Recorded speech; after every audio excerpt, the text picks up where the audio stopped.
இந்த உலகத்துல அவதார் அல்ல, அதையும் பயமுறுத்துற அளவுக்கு ஒரு கொடூரமான அயலவன், யாருக்கும் தெரியாம இந்தியா நாட்டு மண்ணை அவன் காலடியில் மிதிச்சு இறங்கினான்.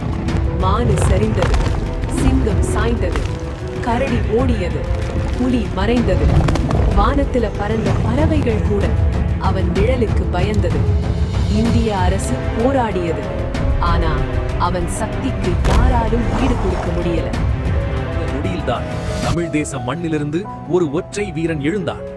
அவன் முகத்தில் கோபமில்லை, நீதியின் நெருப்பு. அவன் இதயத்தில் சத்தமில்லை, தேசத்தின் துடிப்பு. அவன் நடக்கல, நிலம் அதிர்ந்தது. அவன் பேசல, வரலாறு குலுங்கியது. பீகார், குஜராத், மலையாளம், தெலுங்கு, கன்னடம், வங்கம், காஷ்மீர், 10 தேசம், ஒரே முடிவு, ஒரே தலைவன், ஒரே போரில் வீழ்ந்தான். அவன் இனம் நடுங்கி மூடியது. அவன் கிரகத்துக்கே திருப்பி அனுப்பப்பட்டான். இன்று இந்தியா நிம்மதியா மூச்சு விடுது.